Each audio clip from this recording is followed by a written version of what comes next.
Welcome to the School of Wisdom. Today I want to talk to you about the extraordinary power, the art of listening. I feel that there are several elements which I feel are crucial towards creating effective communication to ensure the accuracy and intelligibility of our ideas. The first thing I would like to speak about is listening with the intent to understand. Listening with the intent to understand means when someone is speaking, we're not thinking about our own thoughts per se. We're thinking about the direction of where they're going ideologically. Now, if we're listening with the intent to respond, that would mean we're not moving with them in the direction of where they want to go. We may end up responding to a subpoint rather than responding to one of their conclusions.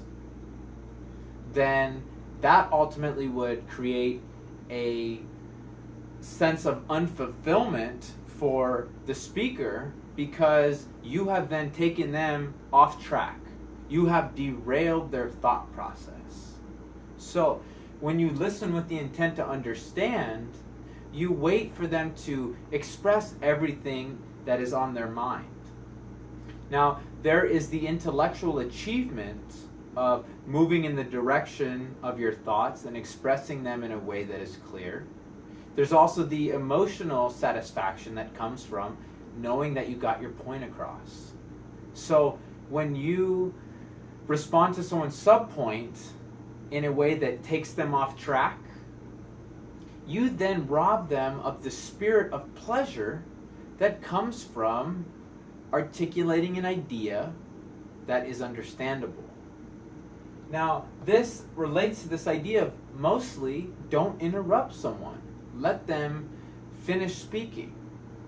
One of the greatest ways that I have found to strengthen relationships with people is listening, being an empathetic listener.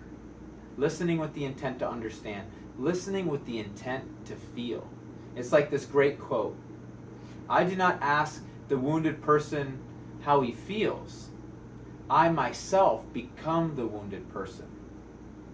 Again, that's from Walt Whitman, a great poet. Now, what he's saying is that you don't necessarily have to use words to express that hidden language of communication that occurs between two individuals. There is an emotional framework at play. There's an emotional undercurrent. Tapping into this emotional undercurrent means listening for those hidden cues. It means not interrupting them and letting them express those deeper thoughts.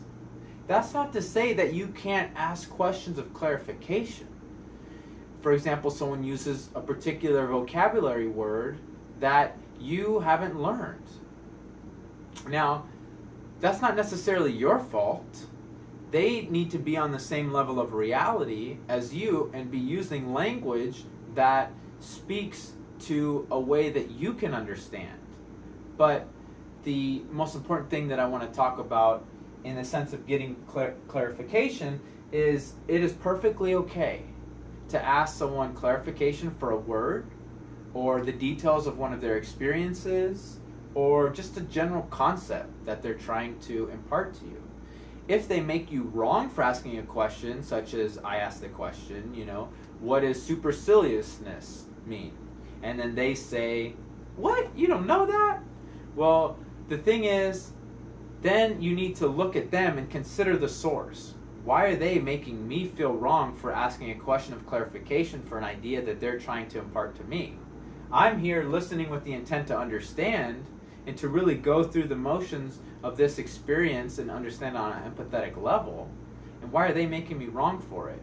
So, in the event that this occurs, you need to think about it from the perspective, am I creating genuine dialogue with this person? So, if someone is making you wrong for asking clarification, they are not creating genuine dialogue. Now, Listening without voicing internal judgments. This is the idea that as you speak with someone, you're going to have a bunch of different ideas that are erupting you and pulling your attention in different directions. Now the thing is, you want to try to stay on key with where the person is going, again, not responding to their subpoints, but waiting for them to get to those major conclusions.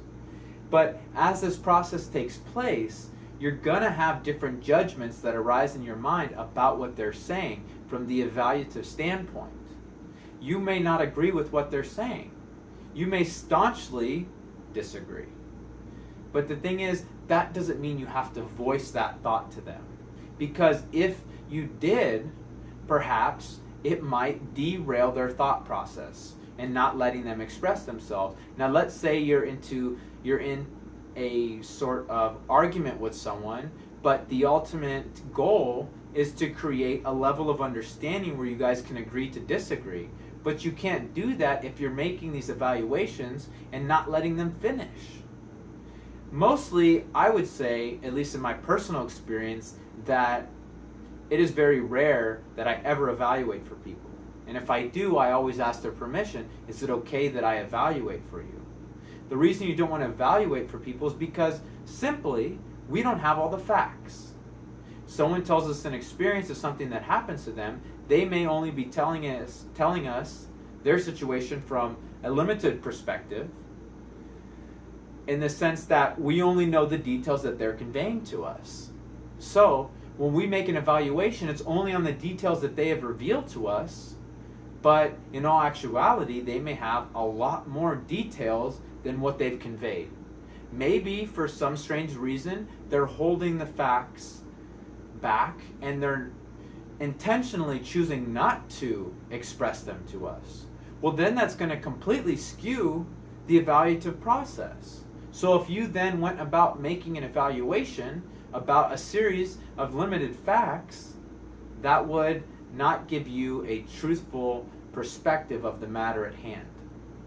So that's the idea of listening without voicing internal judgments. You're always going to have different kinds of judgments. It's the philosophical process of thought. It's evaluating what we're told, and we're these kind of teleological creatures, which is what the great philosopher Aristotle had to say, is we're purpose-driven, and we're constantly thinking about things in these evaluative terms, value judgments here and value judgments there. So we want to think about what someone is saying, not so much on our terms, but on their terms. Now, if they say something and it relates to an experience that we've had, that's good, because that means that we have just bridged a connection with what they're saying and what we're saying. Now, if they didn't get to their major point and then we end up telling them, oh, that's so funny because this just happened the other day, then again, you derail them from getting to their main point. Now, here's another crucial thing about the art of listening, which is using examples. Using examples is amazing for clarifying the things that you are expressing. Here's an example. There's a distinct difference between good pain and bad pain. Now, to clarify this, I'm going to give you a concrete example. Concrete example is when you're in the gym and you're feeling the burn, and you know that in several days you're going to have the positive result of gaining muscle mass, and it's that soreness, whether it be during the gym or after the gym, that lets you know, hey, results are coming. So in this physical sense, you can see how positively going to the gym means a positive result, but it's ultimately a good pain. So you can see this distinction between good and bad pain, and it helps to elucidate it. Now, similarly, we can also have emotional situations that have bad pain and good pain. Bad pain is we continue to make the wrong decision and expect a different result, which is the definition that Einstein gives and says it's insanity. But we don't make a change that yields a positive outcome. Now, if we are going through a cathartic process of cleansing ourselves of the dark emotion in our soul, that's the good kind of pain. But as we're crying, it may feel like it's a bad kind of pain, but it has a positive outcome. So again, I just articulated a concept to you, which I use a metaphor as a vehicle to deepen the roots of the idea in a way that you can understand. Now, on the nature of using examples, you can also use personal examples. So since I'm an avid gym goer, I feel that any person who uses an example that relates to the gym is something that's going to connect with me on a deep spiritual level, because I love to go to the gym, and that's something that's a part of my fundamental reality. So when you're talking to someone and you're trying to relay your ideas, if you use examples that are personal to them, that will help you create that bridge of communication. And all of this relates to the idea of knowing your audience. Knowing your audience in the sense of using examples that are personal to them.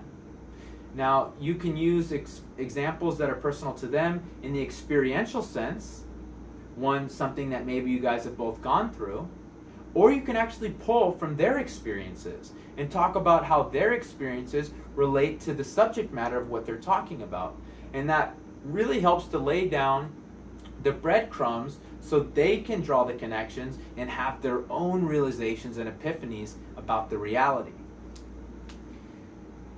So again, the goal is genuine dialogue with people. If they're not being receptive to your questions about clarification and being on their level, you need to self-examine why you're speaking with someone who isn't wanting to have that genuine dialogue. So to sum all this up, the art of listening is listening with the intent to understand. It means being an empathetic listener. We want to listen without voicing internal judgments unless it's absolutely needed. We want to mostly not interrupt because we want to wait for them to get to their major points. And we want to use different kinds of examples. Sometimes it means using 3-4 different examples that are different in some way to help them get it. And we want to clarify things and make sure that their definition is the same definition as ours. So if they use a word and you feel like, I'm not exactly sure about what they mean, you say, oh, so what do you mean by this word?